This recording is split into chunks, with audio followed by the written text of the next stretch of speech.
Well, I'm gonna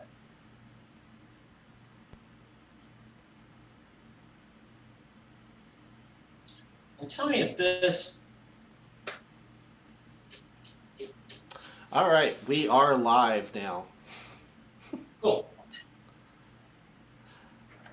All right, so quick introduction to everybody that is out there watching. Welcome to, I guess, what would be our third episode or volume three or whatever you want to call it of this Chopping with the Stars series.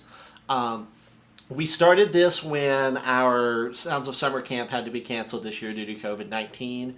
So we wanted to put something out there to help kids help students be able to still work on technique and develop their skills and stuff like that during the summer when a lot of them may not have access to teachers and camps and stuff like that. So that's why we've kept this as a free thing.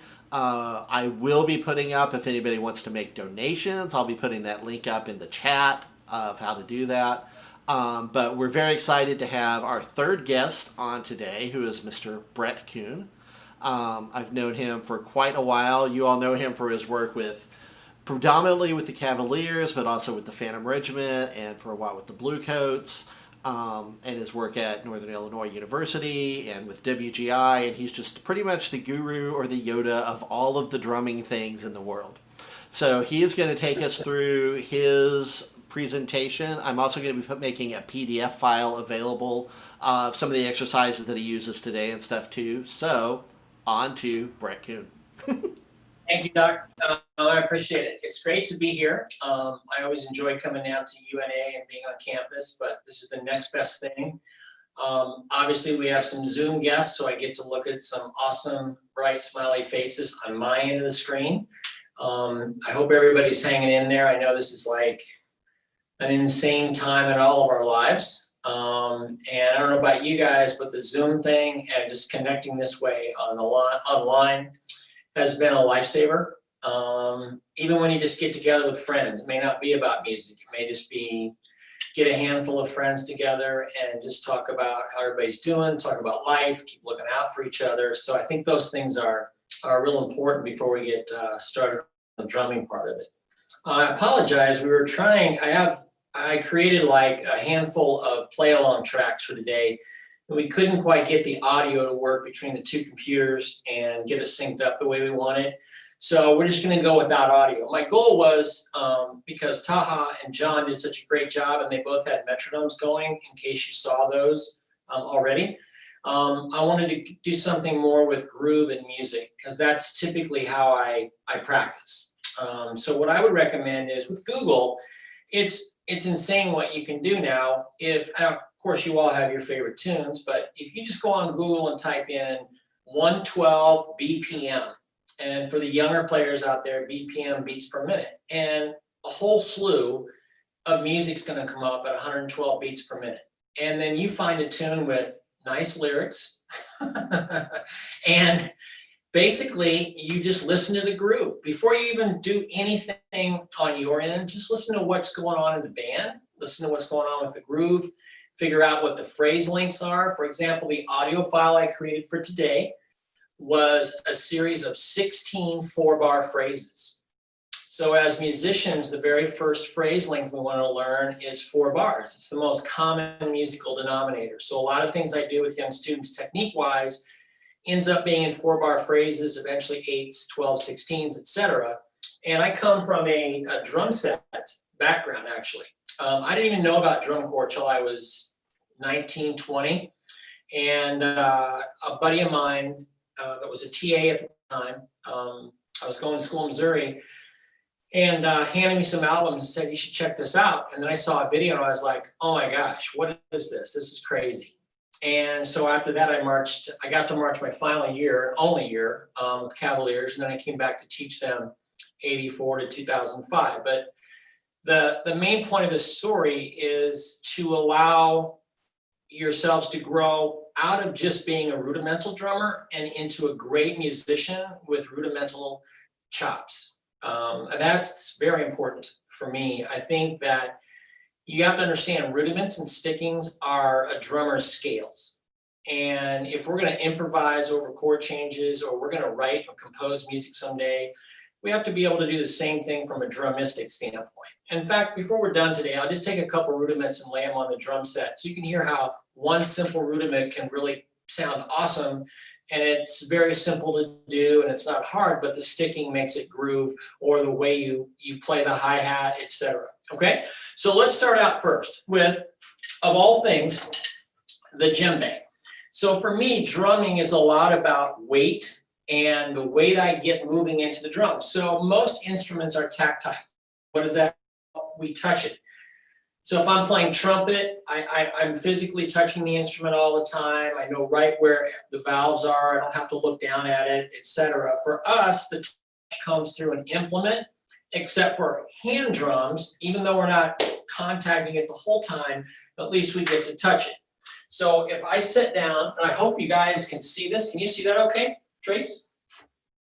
Yeah, okay. So if I just drop my hand to get a bass tone, if I don't let my whole arm and the weight of my arm and hand fall, it's gonna start to sound like that. Like a lot of young players barely touch the djembe. They're barely touching it. It's gotta fall in.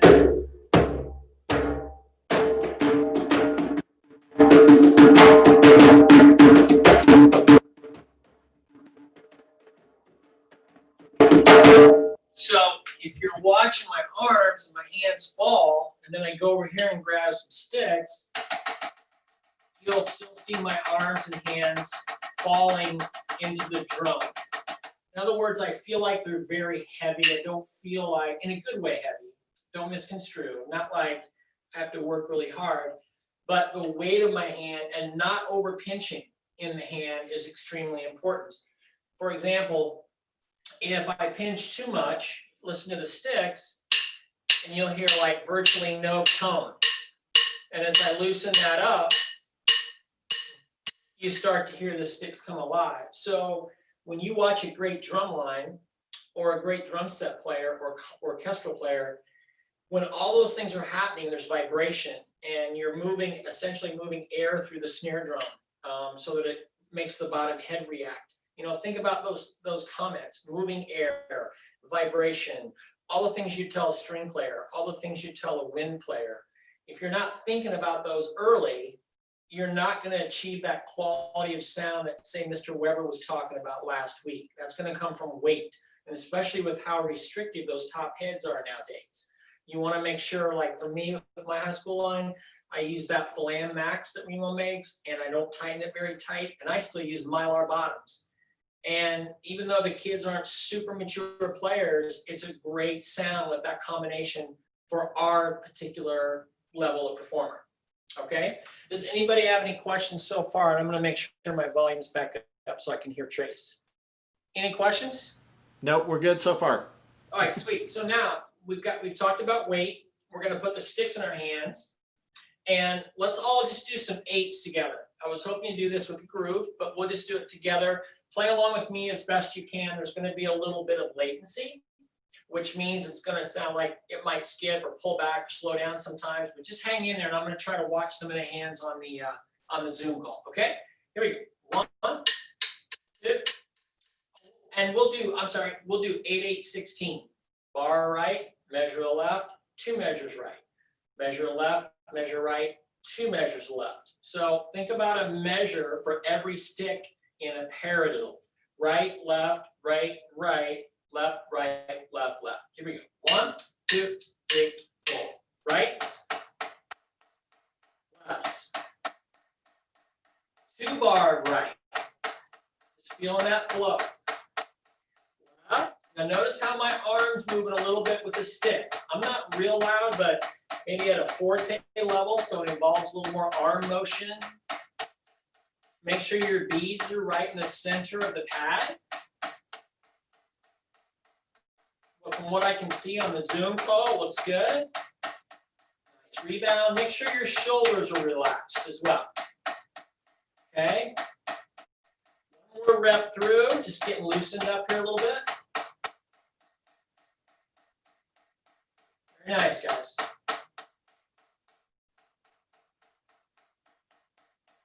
Last time.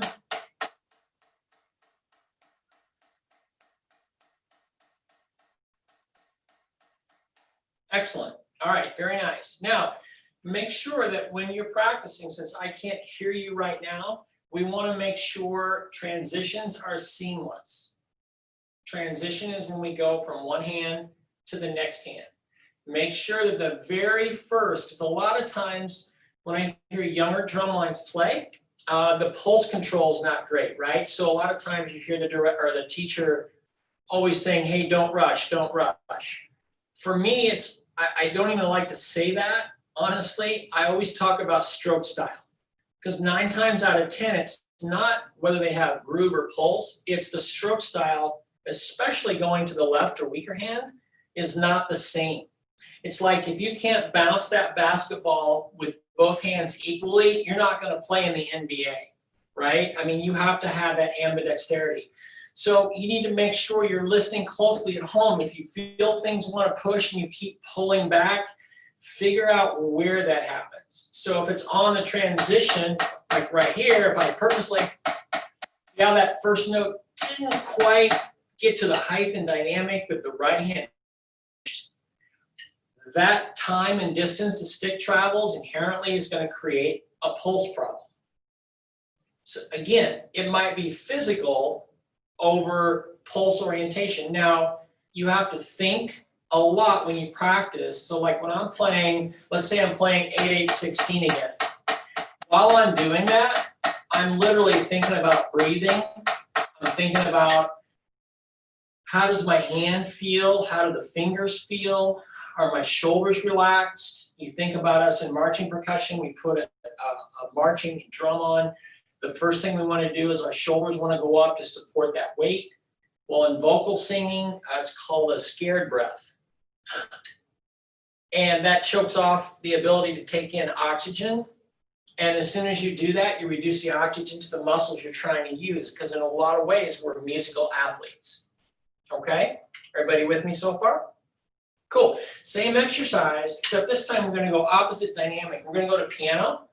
And we're actually going to do buzz 8/8/16.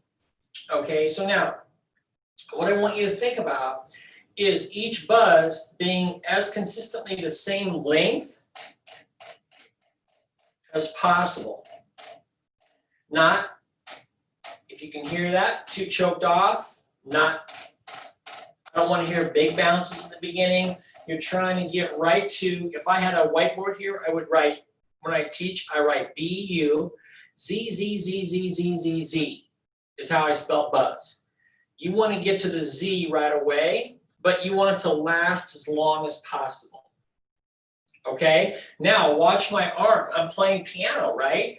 But because of the technique of the buzz, I'm going to use that large lever to motivate the stick. So now, my arm gets a nice piano warm up before I start doing anything crazy and loud. I do not like it when drum lines start at fortissimo. I'm just not a fan. Because I wouldn't, if I'm going out to ride my bike, which I love to do, I don't get on and just start flying because I'm going to hurt myself. Same thing if I'm going to run. You know, I'm not going to get on the treadmill and crank it all the way up to like 6.0 on the speedometer and again, hurt myself. You run into the pace naturally, and you're going to stay more relaxed, and you're going to achieve faster tempos and work less because you haven't started out in a position where you have to force the issue. Remember, half the work is done by the drum if you do it right. Okay, so here we go. Buzz. Think about long sounds, hand to hand, okay? Same sound is going to be tougher in the traditional grip. If you're doing match, awesome. Try to match them up. Okay, 1, 2, 3, bad. Buzz. Trying to get similar length in both hands.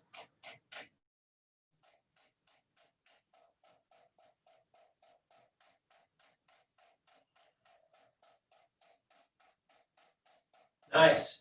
Do it again. Tracy, audio's okay? We're actually still losing your audio when you play sometimes. Why is that? I don't know. Blame it on me. So in. All right, it's that original sound setting we can't find on there for you right now. dude. Let me try this one more time. Yeah. I apologize. Yeah, it's not.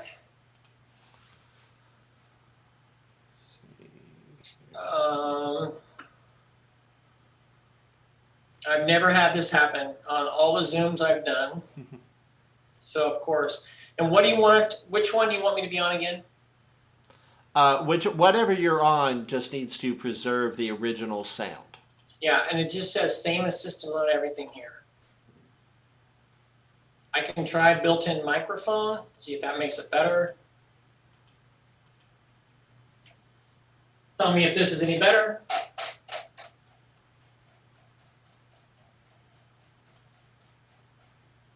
Yeah, it's still cutting out some.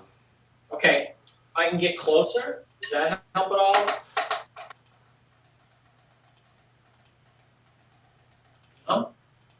Do it one more time.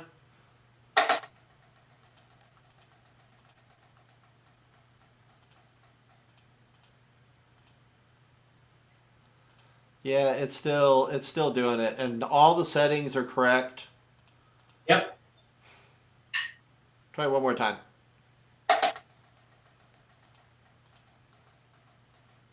Yeah. Yeah, I'm not sure why it's doing it. Well, I apologize. That's okay. I don't know why either. So, do you want to try to restart with me, or do you just want me to keep going? Let's just keep going. Okay. So, you guys on Zoom, can you hear it okay? Is it doing the same thing on your end? A little bit? Okay. Can you hear this? Give me a thumbs up or down. It's super frustrating, man. Yeah. All right. Maybe I should try switching computers. Just because if we can't hear me, then Right. I feel bad because the kids are here to, you know what I mean? Yeah. To learn. Select the speaker, save the system. Let me try, here's audio. Let me go one more time to audio settings. Okay, mine says same as system at the top. Right. And then on the test mic, it says built-in microphone. I can see my voice going, so obviously you can hear me. All right, so do this for me. Under your audio stuff there, go down to where it says audio settings. I'm in audio settings. Okay. So go down to where it says advanced. Yep. Click on that. Yep. Now, make sure that suppress persistent background noise Yep. is disabled. Dude. Thank you. And then suppress intermittent background noise. Also disabled. Echo cancellation. Auto. Auto. Yeah, now let's see if that fixes it.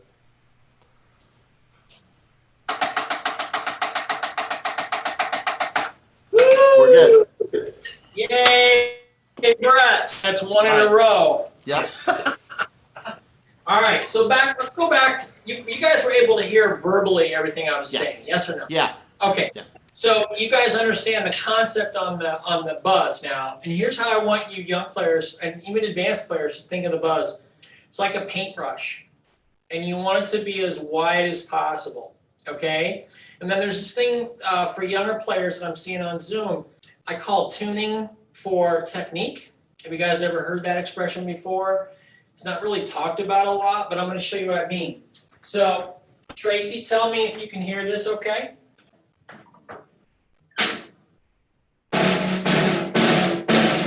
You guys hear that?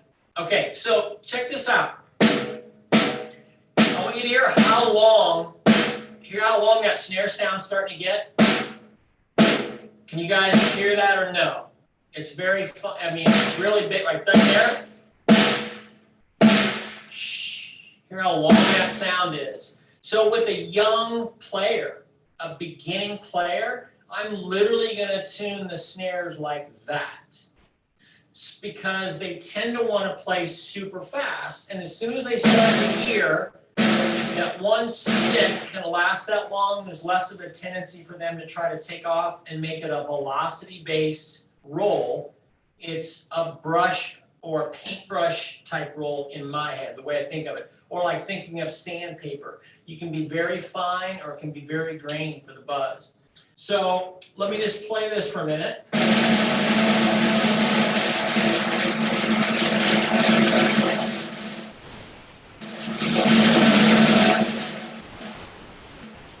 You guys hear that? Here's how fast my hands were going. Once a young player realizes, wow, that's what a sustained roll is, or a buzz roll, or a multiple bounce roll is, all that idea in their head of seeing a half note and going really fast gets taken away. Okay, and I want you guys to think about long sounds. Now, some of you that are on the Zoom I see are like high school age students. And some of you, it looks like have pretty good hands because like I'm watching the sticks move. If we're working on double strokes, I'm not gonna tune the snare like that. I'm gonna bring that snare drum up to make sure the length of that sound right there matches what I'm trying to get you to do technique-wise. So that's called tuning for technique. And if you guys listen to different artists, different drum set players like I do all the time, I love hearing all the different snare tuning and the different possibilities. So make sure you're aware when you're on the marching snare, is it more challenging to get a buzz roll? Absolutely. So you really got to spend some time on that. Because remember, there's 4 fundamental strokes or sounds, I should say, in drumming. Single, double, multiple bounce, which is 3 or more, right? And flams. That's it. Everything else is a combination of those 4 sounds. So we got to make sure. So far, we've done the singles, we've done the multiple bounce, and in a minute, we're going to get into some double strokes. So I'm always trying to think about how I'm getting my students in the line through all these different sound types successfully and musically. So a lot of dynamic changing. Now, I will say this. For me, when I go to mezzo forte on the buzz exercise, here's the goal. Don't change what you're doing here. Make sense? Because as soon as you start to pinch more, you're going to start to choke the stick off and you're going to put stress here. The arm is going to make that buzz sound.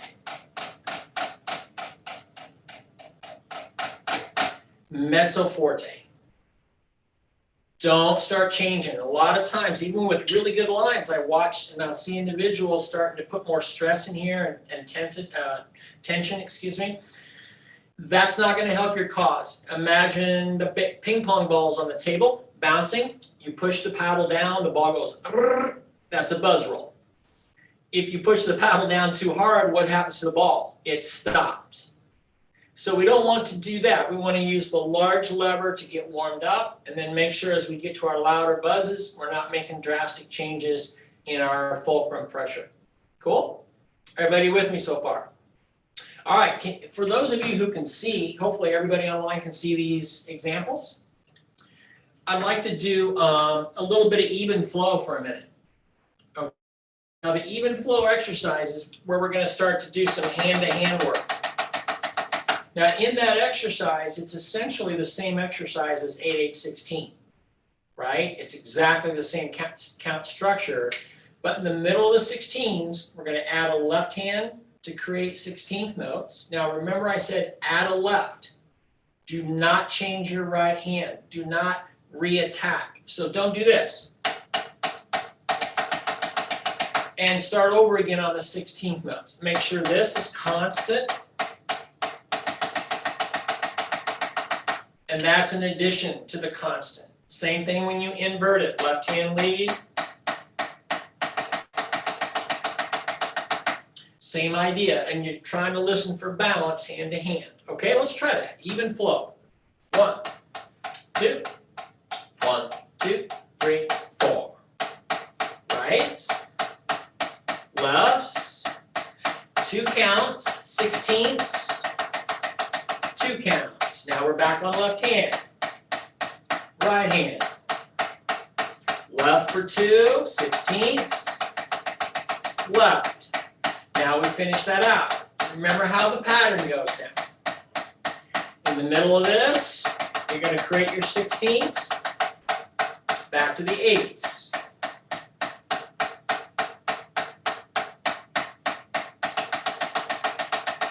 Piano buzz.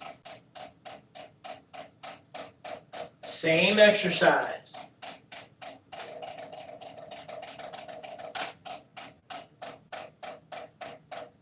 Same feeling, large lever, same buzz sounds, etc. And then I'll do all kinds of shaping and phrasing. Take the 16ths up, take them down. Take the 8ths up, take them down. Contrary phrasing. Sometimes the tenors are crescendoing when we decrescendo, because there's two opposing tendencies there. Crescendos are easier. It's a more natural growth of inertia and energy. Decrescendos are much harder. So if you have one section crescendoing and one decrescendoing, there's a good chance that's not going to line up for a while, with the decrescendo side of the line wanting to maybe pick up and excel. And it makes sense because the stick is traveling a shorter distance. You're always going to run faster in a 40-yard dash than you are in a 100-yard dash. So again, that goes back to stroke style. If you're an instructor, don't just sit there and say you're rushing. Like, talk about stroke style. Talk about the middle of the decrescendo, where a lot of times you see it start and then all of a sudden there's like like a 2 dynamic drop in the tap. There's not a natural decrescendo all the way to the bottom. Okay? Cool. Hey, Brett, yes. We have a question. Yeah. How do you go about teaching younger players to even out their hands? To even out their hands? Yeah. Well, it starts with things like even flow. So the most important thing for young players is they have to do more things off the left hand, right? So with even flow, it makes sure they can left hand lead those 16th notes. So if you guys think about it, when you play doubles, here's an example with doubles. Have you guys ever heard of inverted doubles? If you look at that handout I put up there and just look at where it says duple micis, we're not going to do that right now, but you'll see that's an inverted double where the doubles are on the inside. Well, when you invert the doubles, the second note, 1 E and 2 E and 3 E and 4, the second note is now on a strong partial of the beat. So you think about it so much more that you play it stronger. Make sense? So that's the intellectual property I talked about earlier, is you have to constantly be thinking and listening. A lot of things off the left hand. If you're working on tap timing, 1 EN, 2 EN, 3 EN, 4 EN, make sure you're doing that left hand lead. How does that sound? 1 EN, 2 EN, or is it 1 EN, 2 EN? Is your left hand dropping off? If you can't hear it right away, make sure you're in front of a mirror. Walmart, $5, 3 foot by 1 foot mirror. Put it in your room. Watch your stick, and you get to see what your instructor is seeing. And if you can't hear it yet, you have the visual. So we're all, like for me, I'm a combination learner. I'm audio visual. I'm much stronger when I get both, right? I think that everybody probably feels that way. Some guys, I remember when I marched, man, there was so little music reading going in drum corps that time, that those guys could learn stuff so fast by rote. Someone would play it and they'd just play it back. And I was always like, can I see some music? And as soon as I got music, then they'd be asking me how to do it because I could just read it. So for me, I feel like it's a positive to do both. Now, a great book for that is Stick Control, right? So Mr. Weber, I know, talked about that book. If you guys watched last week, who's familiar with Stick Control by George Stone? Yes, like so many things I do are based off of the concept of that book. And for example, the first 13 I feel like are the essential 13 of that book. Everything is sort of built off of the first 13. So I would highly recommend you get those memorized right away. So those are 2 or 3 ways of how I get kids to have more balanced hands. You have to make them play off the left. You have to put the left in the stronger mental partial. And then if you have, like, we're kind of lucky at school. I think you've done this, Tracy, where you have a dance room and you can get the snare line or tenor line in front of a mirror where everybody sees each other. That's like super eye-opening. So that's another possible way. Cool? Awesome. Thanks. Yeah, no problem. Let's keep going for a second. All right. On the even flow exercise, eventually you can do anything you want there. If you want to make the middle part of that even flow timing, if you want to make it doubles, if you want to make it offset doubles, there's a million variations on that. So just keep that in mind. Everything here is for you to sort of blow up, mess with, and see how you can create something new and special for yourself to get better. Okay. I put this 9/8 exercise in there on purpose. I wanted to do something that I could just see, because I knew we were going to have some younger players on the Zoom version of this. I don't know who's on YouTube or Facebook, but this is a fun one.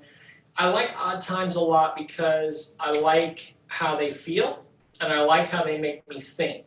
Again, going back to how I think about music. So unfortunately, you're not going to get to hear the, oh, you know what? We could try the groove again. Let's see if that'll work now. All right. Tracy's like, dude, man, you're really killing it. Let's try this. Technological wizardry. Can you hear that? Yep. You guys okay? Thumbs up from the Zoomers? Yes? Is it too loud? Yeah. Can you still hear me? Yep. Okay, cool. So check this out. If you're on Zoom, well, for anybody out there, that's in 9/8. So you're probably thinking, well, man, I don't want to count up to 9, or I'm just going to listen to Brett and follow him. Because this is a lot easier. In fact, I'm going to teach it first with you following me, and then I'm just going to let the groove play and see who can actually go with the groove. Because it's really going to make a huge difference on what you can do as a musician, as opposed to being this robot that sort of has the pattern learned, but doesn't really understand how it goes with the pulse, okay? So the way I count 9/8 or any odd time is I try to stay in musical terms. So I think 1 and 2 and 3 and 4 and 5, 1 and 2 and 3 and 4 and 5, 1, and make sure 5, 1 is the same space and length as 3 and or 4 and. At first, your tendency is going to be to want to rush into that downbeat. Okay, so let's just listen to the groove for a second. One more time. 2, 3, 4, 5, 1, 2, 3, 4, 5, 1, 2, 3, 4, 5, 1, 2, 3, 4, 5, 1. Everybody with me? So now when I look at the exercise,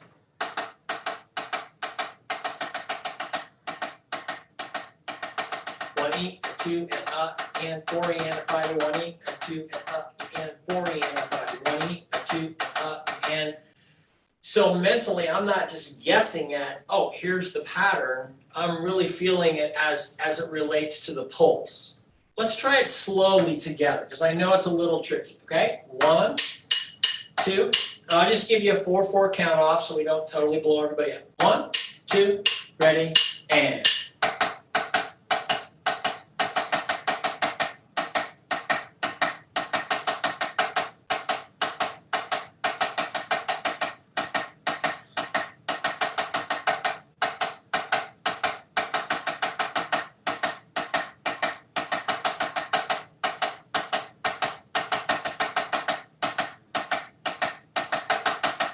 Everybody doing okay?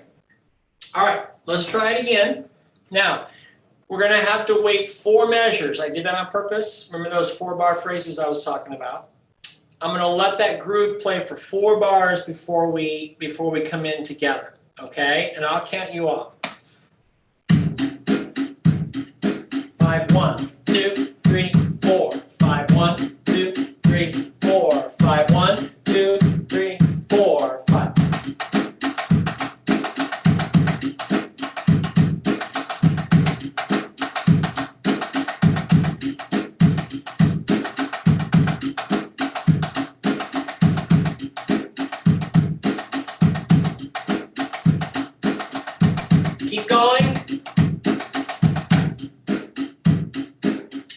you can stay with the groove.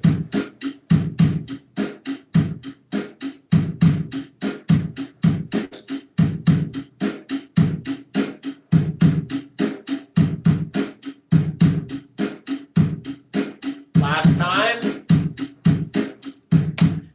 Excellent. Now, when I quit playing, did it feel more challenging than when I was playing with you? Or was it the same? Let me try to call on someone. Truman, call on you, buddy. Can you unmute, bro? He's working on it. It should be right at the left bottom. You have to, yeah, or up in the upper right of your picture.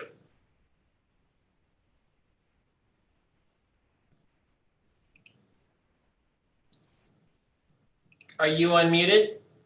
There we go. Yeah, there it is. Yeah, dude. So was when I quit playing, how did you feel with the drum set groove? Was it more challenging, less challenging, the same? You're not coming through, Truman.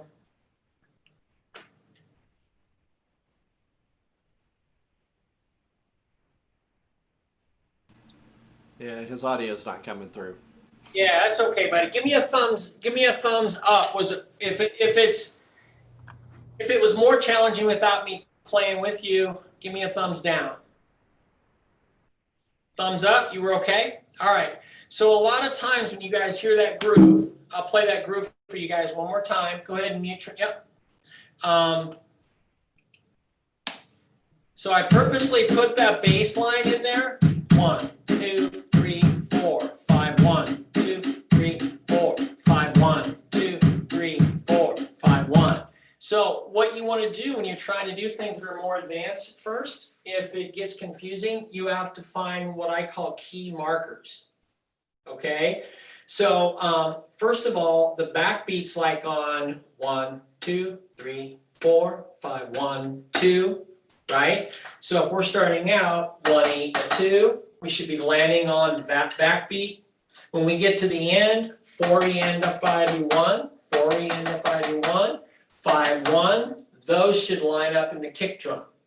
All right.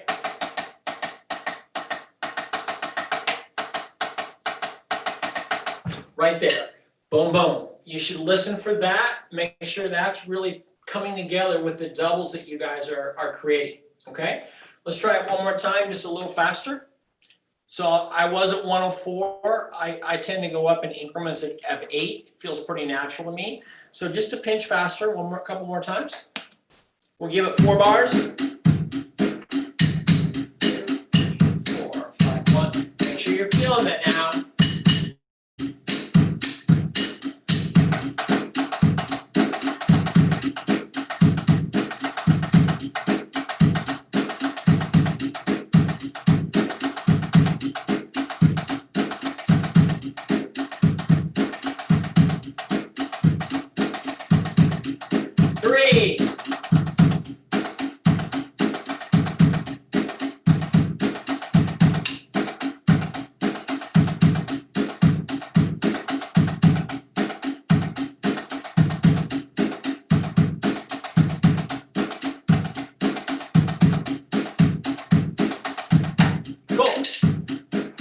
Very nice. Who was able to hang in on the 3s? Most of us doing okay there, Zoomers? All right, cool. Anyway, that's another great way of getting yourself mentally out of the box. Are we working on doubles? Absolutely. Now, would I do that with a super young player or super young group? Probably not, because it takes too much mental attention away from the how does it sound, how does it feel part of it, and makes it more about understanding an odd time signature. Now, if I'm teaching cabs or Imachi or, my university or prospect where I'm there all the time, there's a good chance I might do some things like that where I can make sure the kids are feeling things in a certain way. And the reality is, can you mark time to 9/8? Absolutely. It just means the second bar, your feet are on the upbeat. And that's a whole nother, can of worms, but we used to do a lot of cool things like that with Cavaliers. We used to call it foot torture. And we would change foot speeds, but not hand speeds sometimes. And that's another more extended conversation. But in this instance, you would definitely be on the upbeat. So another way to think of 2 9/8 bars together would be 18/8, which is 9/4. And I know you guys are like, look, man, I don't have to do math in the summer, I got it. But that's how I would think of it. Okay, so I try to stay away from all the 1, 2, 3, 4, 5, 6, 7, 8, 9. I just feel like there's no relaxed mental state where I can really make music or start to play over the bar line in those situations. Okay, cool. Any questions on that? Sweet. Tracy, you got something? Nope, we're still good. Okay, let's do, I'm gonna turn you down just a little bit. Let's do some accent tap. I like to call it control strokes or 2 height 8s. Okay, so let's look at the very first example there. Essentially, it's 5 accented notes. So I'm just gonna call it 5 8s, legato 8s.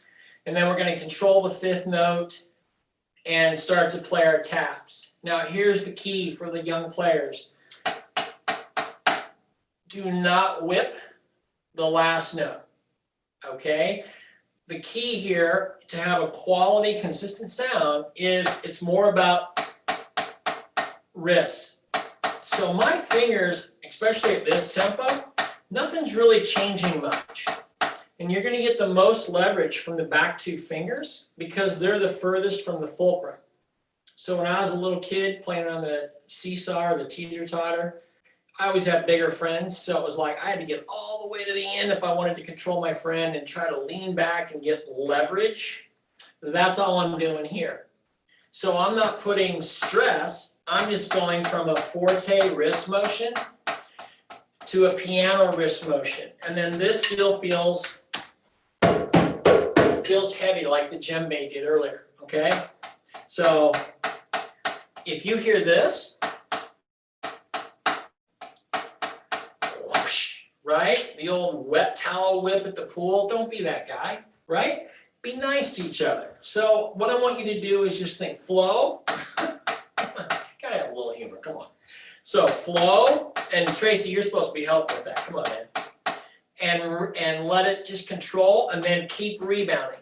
So if I draw this, it looks a lot like a ball bouncing. You've seen a cartoon where maybe the line follows the ball. It should never be a line that goes up and then stops. There's no stopping, freezing. It's controlling the rebound, like in the basketball, and then bouncing from that height. So if you watch Steph Curry, for example, warming up, and he's up here bouncing, it's got a 3-foot bounce to it, and he's down here, that's what we're looking for, is that ball never stops. The beat of the stick never stops. It just goes to a reduced dynamic. Everybody with me? So let's try the first one. So we got this, and we're gonna do it twice on each hand, and then go to the next hand. So we have time to compare. Ready? Here we go. And right, twice. Check out your sound. Make sure physically that last note isn't crazy. Do you need more weight in the first 4 notes? So the last one feels like it's confident. And then it's just gonna rebound a little bit and then keep the weight going. Keep the motion going.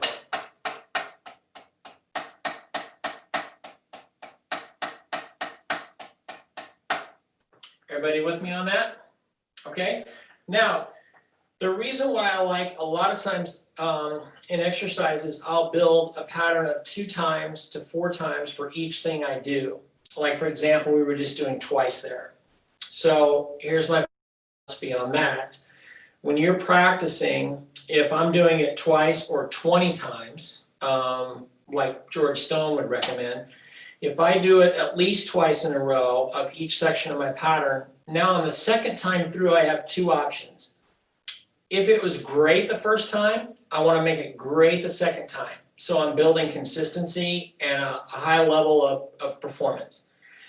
If it wasn't great the first time, what am I doing the second time? I'm fixing it and I'm making it better. So you're always in a state of self-analysis, but don't do it to the degree that you get so distracted and so involved in just your own thing that you're not playing with the people in the section. So make sure you understand there is personal practice focus that's extremely internal, and then there is section or ensemble practice, which is maybe half internal, and the other half is broad ears and listening to how you fit into the sound of the person next to you, especially if that person next to you is more mature, maybe has a better sound and you're trying to achieve that. Keep training your ear. Okay, let's go to the next pattern. All right, this one just has a few more breaks in it, right? Now we're gonna instead of having 5 legatos, a control, and then legato, we're gonna have a little 3-note pattern in there. Okay, now be careful, because a lot of times when we start doing the 3 notes, that's where it wants to rush, because that last accent's gonna be on the upbeat. Make sure you give all the upbeats the same space you would the downbeats. Okay, here we go. So it sounds like this, just so you can hear it one time. 1, 2, 3, and then we'll do that twice. Okay, you guys are in now. Here we go.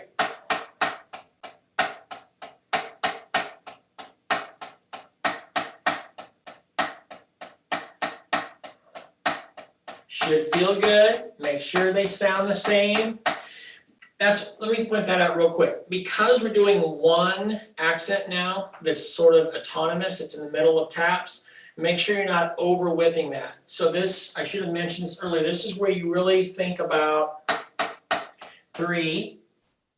After you play 3, that's the beginning of the natural upstroke. Don't wait too long and start to treat that like 1 and 2 and wait for the last second, and then you treat it as a whip stroke. We want to stay away from that. We want it to be smooth, graceful, like in Chick Corea's piano book with the 20 children's songs. He talks about the beauty of slow and just studying that and how important that is. I know John talked about slow last week, so make sure you're taking your time really studying that up motion. So let's do that pattern a couple more times. 1, 2, twice on each hand. 1, 2, and again, left hand. Switching.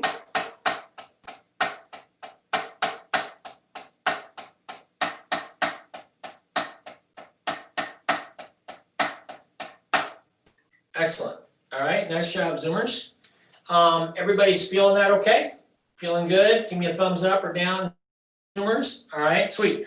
Let's go to the last pattern. This one's going to have a few more breaks in it. So the new one here is, if you look as it transitions from measure 1 to measure 2, we have a nice control stroke that goes into complete space, followed by a legato and a control. So we want to make sure that now that doesn't affect our hands when we transition, again, from a control. I'm going to call a control note or accent the one that is not going to rebound. The next downbeat is a legato stroke. So can you come off control and immediately get into an 8s look and feel? Make sure that transition's happening. Okay, here we go. 1, 2, 1, 2, ready, and 1, and 2, and 4, and 8.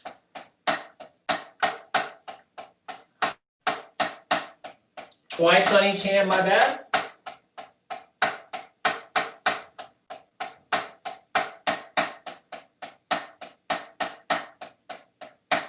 And cut. Good. Everybody feel that okay?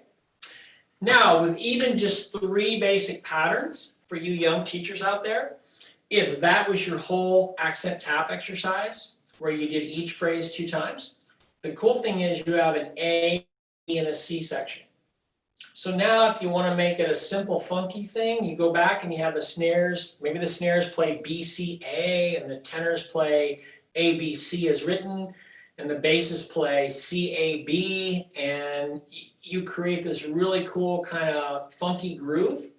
Obviously, that's fun for the younger players, younger lines. It's easy to get that contrapuntal sound, understand how you fit together. Just make sure that it's really awesome stroke style and technique-wise in a unison format before you start splitting things up. because as soon as you split up, you're going to exacerbate issues.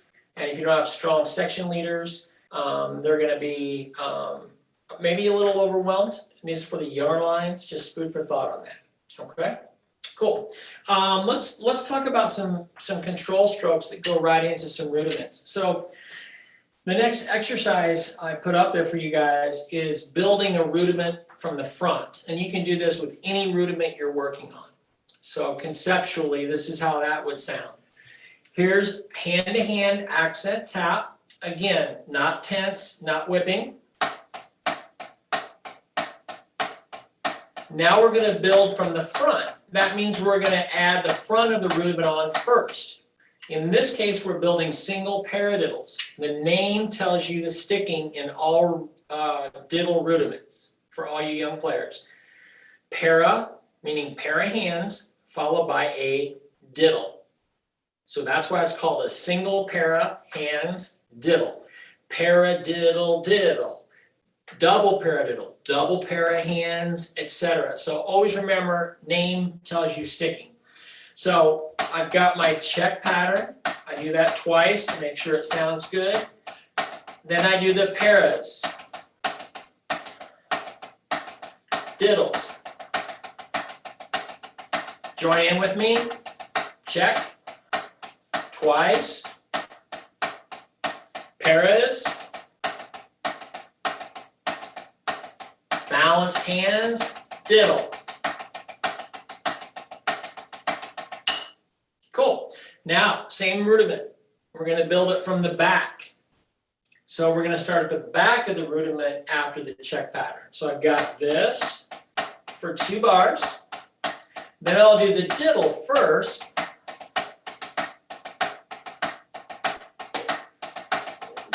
Then fill it up. Everybody with me? So check, twice, diddle, paradiddle.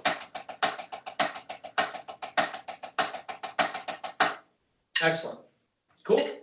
Now remember, do that with anything you're working on, right? Continue to break things down in the skeleton form, build them from the back, build them from the front. Know how to fragment them. The more you do that, it's like, hey, yeah, I know my minor scales, but well, do you know your harmonic minor? Do you know your melodic minor? So again, equating it to melodic music, you're just trying to make sure you understand and have a great depth of scales and variations on stickings that you're going to be able to use later on drum set, djembe, timbales, keyboards, you name it. Okay? All right, a couple more things here, because I know we're getting close on our hour. I want to talk a little bit about michis. Can you guys see that okay? That is the triplet exercise. So on the michis, this was named after Michikazu, and he lives in Nagoya, Japan, and he was a member of Aimachi, and he was in the Tenderloin Cavaliers 04, center tenor 05, and just an awesome and amazing guy. And he had created these bunch of patterns for Aimachi over there, and I was like, man, this is awesome. You know, they were doing some pretty basic things with it at the time, and then I took it and we just sort of ran with kind of blowing things up, if you will. So it is a grid. The difference between this grid and what Mr. Weber did, Mr. Weber did the what I call the accent displaced grid, where you have an accent on the first partial, second partial, third partial, 4 counts, 2 counts, it kind of gradates down, which is fantastic. You absolutely should work on that. But I find with young to intermediate players even, that's another skill set when it comes to the feet and understanding truly how to subdivide to the middle partial, especially on the triplet. So I like starting with this one because it's all downbeats and there's a melody to it. I like things that have melody. Even when I drum, I like to hear a phrase or a melody. So here's how the pattern sounds. So no accent on 4, then no accent on 3, then nothing on 2, nothing on 1. Same concept that you would see where George Stone takes the diddles and he does the diddle shift and shifts it to every possible combination. So I like to teach that, learning how the unaccented beat moves. Because I think it's much easier to all of a sudden go, oh wait, don't accent 4, and then 3, and then 2, and then 1. It's like a countdown, as opposed to sitting there and thinking you have to memorize 4 different accent patterns. So that's how I like to look at music in general. It's just, when I was playing big band in Chicago a lot, like if I'm reading charts, the first thing I look at is the form. Is there going to be a DS or a DC? Where are the repeats? Are we doing this? Open solo? Like if you don't have the roadmap, forget what you're doing. You're going to be in trouble when everybody gets to the end of the chart and you're not. So that roadmap for me, that really taught me a lot about looking at things more holistically when I first see them. So remember, move the unaccented beat. Okay, let's try that pattern together. Every measure obviously goes twice. Okay, kind of that ideology that if you're perfect the first time, you're trying to be perfect the second. And if something's not quite right, then you fix it the second. Cool. About this tempo. 1, 2, 1, 2, 3, 4. Make sure your hands are heavy, not whipping. Nothing on 3. Nothing on 2. Nothing on 1. Good. Again, flams on the accents this time.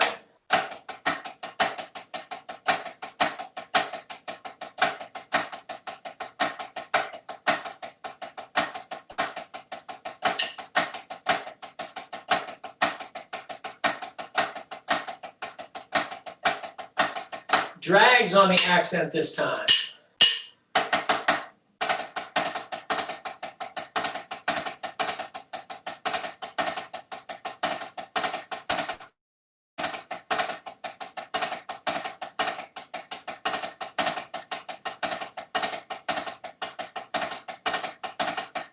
Excellent.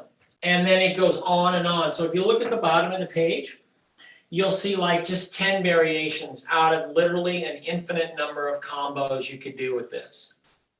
Okay, so the last thing I'm going to show you on this, well, actually I could play a little bit of this. Let me do the Michi's variations real quick with the paradiddle variations. Kind of works off that grandma concept. So here would be paradiddles with a third partial accent.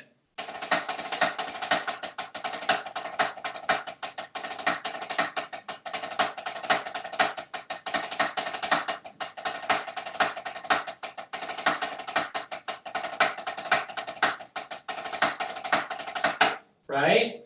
And then the next one will be with 2 accents.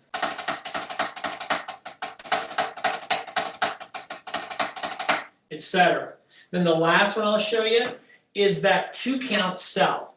See where I put a 9-lit? Let's make it even easier. Let's put a tap roll. So check it out. We're going to have a 2-count variation cell now because I'm going to put a tap roll on beat 3. 1, 2, 3. 1, 2, 3. 1, 2. 1, 2, 1, 1, 4, 4. Now, the trippy thing is that beat 4 goes over the bar line. So be very careful when you're working these out, especially if you start doing the 9-lits. Like I put puttidas in there, it could be anything. Like yesterday I was doing on my 2-count cells, I was doing a paradiddle into a 5-lit, or it can just go a million different ways, or a 5-lit with a paradiddle left tap accent release, or on and on and on and on. You make your stuff up, you apply it. So here it is with 9-lits over the bar line.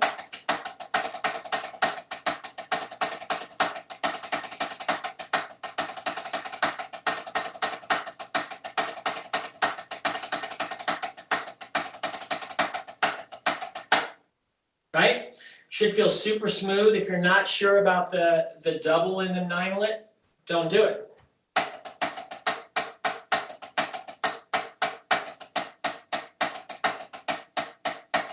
Make sure you have the legato 8s there first, that quarter note triplet feel, and then start adding in the next piece of it for yourself and just take your time rolling it out. Cool? So that kind of went from 0 to 60 there, right? and it can keep going. But you know what? The techniques we talked about today and the concepts were permeated throughout this hour we had together. Like it was always about, are you listening? How does it feel? Is it fitting in the groove? And let me show you the groove I created for that meat cheese exercise. I didn't use it, but just so you can hear it. I purposely created a 12/8, but I wanted it to be a halftime feel because that tends to feel like a little bit quarter strident, right? So I created a halftime feel that feels like this. Let me find that, baby. Here we go.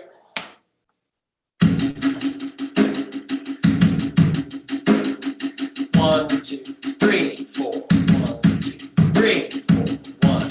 So I like the feel of that. So let me find a faster version just so I can play it for you real quick. These got mixed up in order. Here we go. 3, 4, 1, 2, 3. So flams, baby.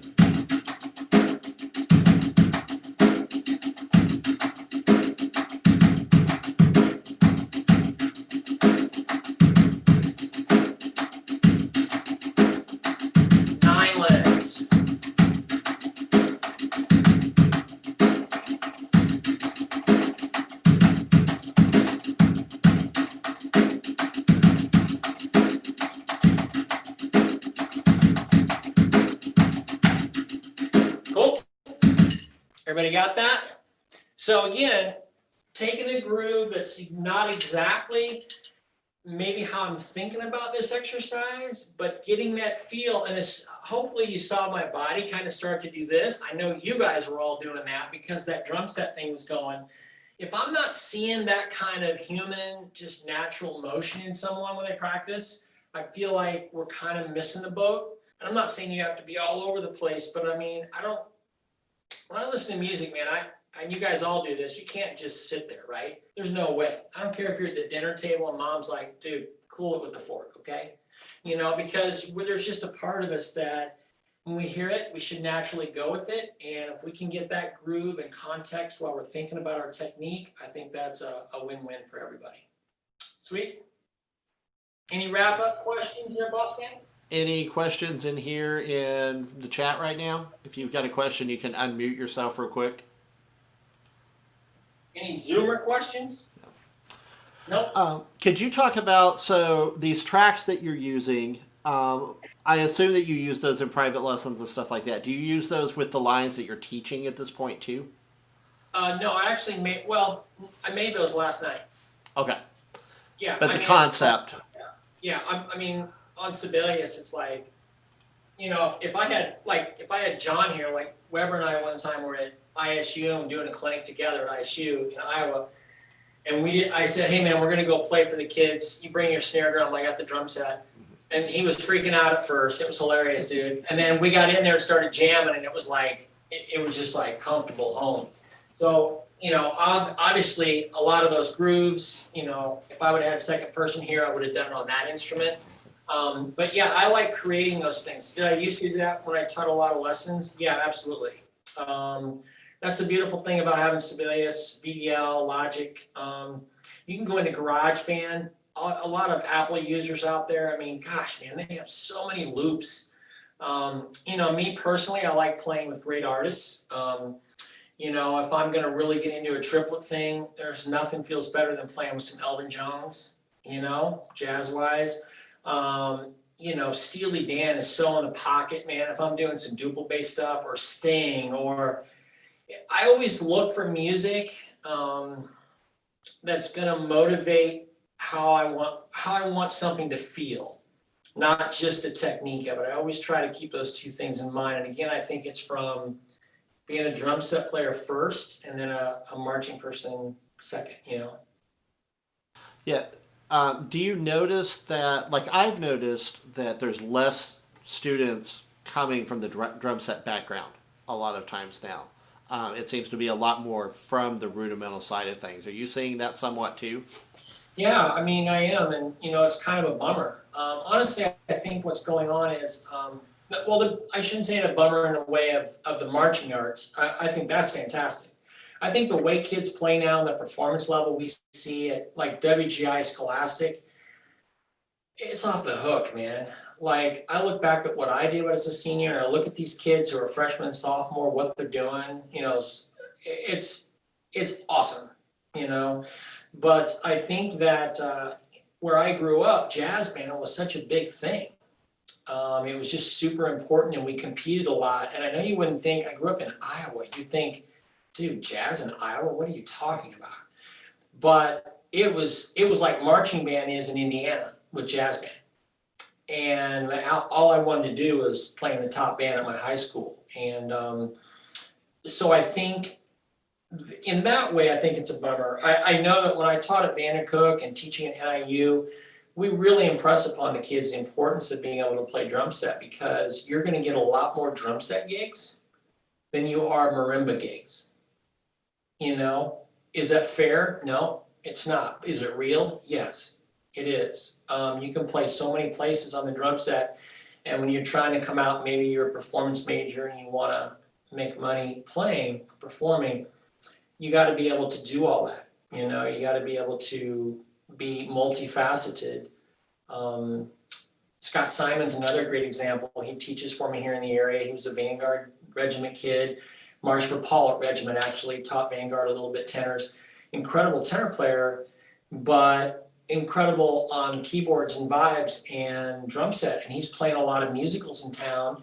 He helps me with NIU and Prospect, and he's got all these things going on. He was a performance major. So I think for the guys who are performing, you have to get on the drum set and realize how much, if you've already been doing rudimental stuff, all you're talking about is the feet, man. Like, you have so much going on up here. It's just a matter of sitting down and figuring some things out. So yeah, I am seeing that. Cool. If there was a word of wisdom or two to impart, especially to some of the younger students that might be watching this, or some of the teachers that teach those younger students, like one or two things to really key in and focus on, what would you say those would be? I would say most importantly is always, I know this will probably sound weird as the first thing out of my mouth, but make sure you're treating everybody with ultimate respect. I know it's a small thing, but the kids immediately know when you're on their side and you're trying to make them better, and they will follow you anywhere. They will let you kick them in the butt when they need it, because they know you truly care about them. So number one, don't let competition ever push you past being a good person. And continue to remember that there is no competition really, because there's no defense. There's no block shots, there's no tackles. So how good do you want the group to be? If you have somebody in your area who's just putting out has an incredible program and they're killing it, why are you not over there? Why are you not calling them, getting a lesson or two? Why are you not going to their place or their school and check out what they do? Like, that's how you learn. When I was a kid, man, it was like, as soon as Cavaliers got done performing in the 80s, I ran as fast as I could to see Float warming up Blue Devils, him and Scott Johnson. Man, I want to see what are they doing? What am I not doing? It was always that quest. It was so. I think that would be the most important thing. That, and just make sure you're not just going back to the metronome thing, man. It really wears me out. It's extremely important, but I got to be honest, man. If you shut the metronome off and things don't go well, it's because you never shut the metronome off. Why is the metronome always on every quarter note? In 05, we did some fast jazz stuff with Cavs, and there was one movement that the metronome was on 2 and 4, like a hi-hat. Why would it not be on 2 and 4? And the guys felt totally different about the music. It was like dink, dink, ding, ding, boom, doom, doom, doom, doom, doom, doom, doom, ba-doom, doom, doom. You immediately sunk into a different feel than if you're getting smacked over the head with every quarter note, because that's not really what the music is. Make sense? Yes, everyone should look for my future article coming out soon in Percussive Notes that deals with that. So So that was a promo for you. Nice. It was. Thanks.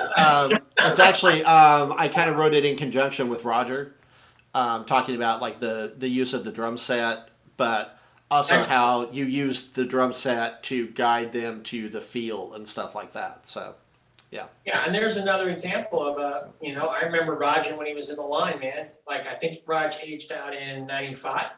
I remember warming up like 200 yards. I've known Roger that long, and a lot of young kids only know him as the guy who plays drum set with the Bluecoats, and he's done so much more and written and created. So that's another great example of someone who's really taken the groove thing serious and the use of space, and puts out incredible lines. On another slight note of promotion here from me, I would like to say eventually, I know that for my friends out there, they already know that I'm Mr. Antisocial Media. I'm not antisocial at all, because I'm so blessed to have Tracy, and just I can't even tell you how many people in my life that I care about. But it looks like I'm on Facebook, but I'm actually on Facebook to teach NIU. So all of you who have friended me and are like, dude, what's up? It's not personal. I'm just not, I'm getting there. I'm tippy-toeing in. But I would like to say I'm going to work on getting a Facebook page going finally, and starting to do some online things with the help of, if you guys are familiar with Wei Pan, he does an incredible job. He was one of my students in Cavaliers, and he's more like a son, than a former student, obviously. Most of those guys are. But there'll be some stuff coming soon. So just keep an eye out, keep checking out Wei stuff, and I'll make sure you guys get the info. Okay? We did have one more question pop up here. Yeah. Somebody said that they noticed your left hand fulcrum is, as they put, quite high up. They said, "What's your feeling about this?" High up, which way? I'm guessing more up the stick a little bit. No, I'm actually the opposite. So it might look that way if I'm standing that direction, but if you look, here's how I do this. That might be what he's talking about. Is more towards the back. Okay, yeah. So here's the deal. The two implements need to weigh as much as possible similar amounts for a balanced sound, right? And it has to start there. And what I'm talking about, just inherent weight of how you touch the drum. So what I do a lot of times is what's called a fulcrum test with students. And I'll have them take their sticks and put the beads together. And then if you look right here, these fulcrums are in the same place. 9 times out of 10, here's what I see. There is no way this left hand's ever going to feel and sound like this right hand, because just the natural amount of weight in the front is never going to be the same. You're never going to get the same sound. And plus, I love the way it feels farther back on the stick. For me, that's much more natural.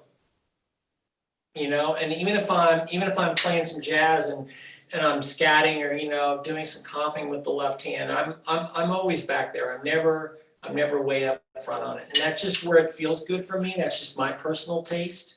But that's the reason why, is you want to do that fulcrum test, look at beads only, and then make sure fulcrums are lining up back here, just to make sure you're getting as close as, because it's always going to have a different sound in the left hand, no matter what you do, because of the way you hold the stick, the amount of stick on your hand, etc. There is one more thing I can real quick too on the left hand part real quick. Most people don't talk about it anymore, but we used to talk about it a lot. I'll play some paradiddles, and maybe I get closer. That's not going to help. Tell me if you can see I'll turn this way. Can you see my fourth finger, Tracy, okay? Yeah. You see it dropping slightly when I go to play the diddle? That's called fourth finger drop. Now, a lot of kids do this. See how my hand's sprawling out? No. Fourth finger drop is literally that far off the stick, minuscule, so I can articulate the diddles or the doubles with my fulcrum like I would with my fingers down here. So there's nothing inhibiting it, but I'm not changing the hand form drastically. My hand should look the same, so I get the same weight. And that's just a slight drop to allow me to do that. Cool? Cool. Yeah, the one we talk about a lot is like not seeing huge changes in the grip when they play. Like we don't want to see the fingers flaying around and stuff. That and pressure changes. Like the more consistent your hands, you're absolutely right on. The more consistent your hands are in terms of touching the implement consistently all the time, the better you're going to be. Right. Because you have less variation going on. You have less weight change in your hands and the sticks because of that consistency. Yeah. All right. I'm going through all the feeds to see if there's any more questions. Yeah, this is awesome, man. I think we have caught everything that everybody's looking for. So Awesome. All right, thank you, guys.